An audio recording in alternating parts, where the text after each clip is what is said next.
Alright, so we've cut the edges or corners off of our bag here, and then we're going to go ahead and turn it inside out again so that it's right side right.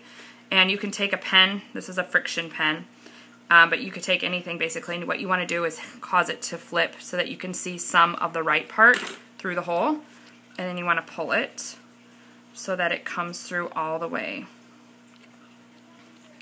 And the smaller you make that hole, the harder that will be, but then again, the larger you make the hole, the more finishing stitches you're going to need to do. So it's kind of a catch-22. You want to be sort of large enough to get it through, but not large enough to have to, spend hours working on sewing it either. So you want to take your finger inside the little pouch, which is like a pocket, and put them all the way to the edges of the corners so that it starts to look like a bag. If you want to, you could always take your pen inside there as well and poke your edges. This pen's really good. I don't know if you guys know about this, but friction pens you can iron out. So if you mark something with this pen, I could take an iron to it and it would go away, but it's also, when you write with it, you can also erase it. So it's great for your date books too. Alright, so then you have a pouch, and this finger hole is the only opening left to your rice bag.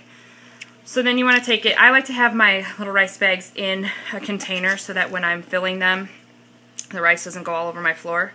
I have enough things on the floor. And I like to just hold it open. You can make a little funnel, but it doesn't really take that long to just kind of throw it in there. Probably longer than you want to watch me do it, but you get the idea. It goes in like that.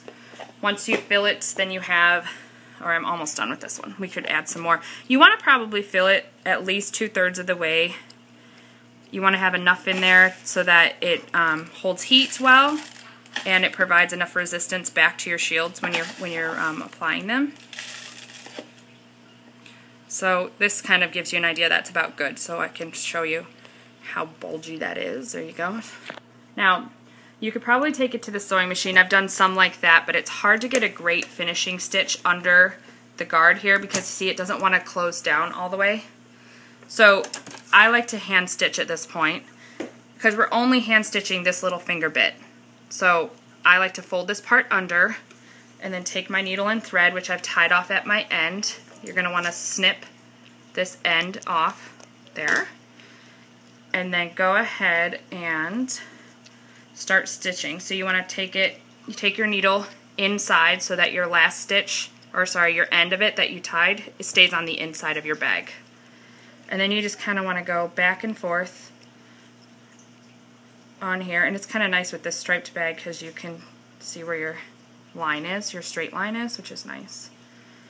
And you can kind of do this too when you've hand stitched for some time, and I really haven't, but you kind of get better at these little stitches, and I'm not very good at them, but you get the idea. We're just closing it up.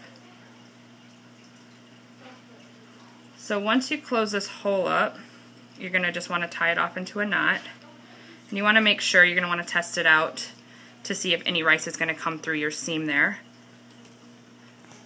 And then once you're done, you just snip your ends and you're good to go.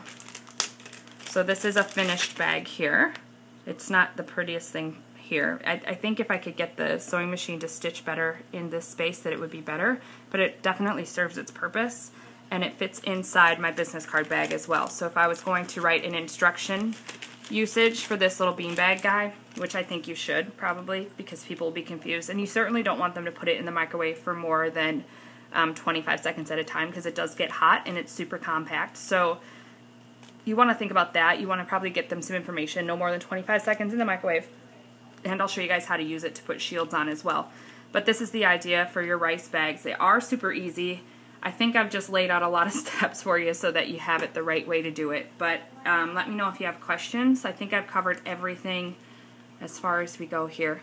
And there you have it. You can make your own rice bags. See you later.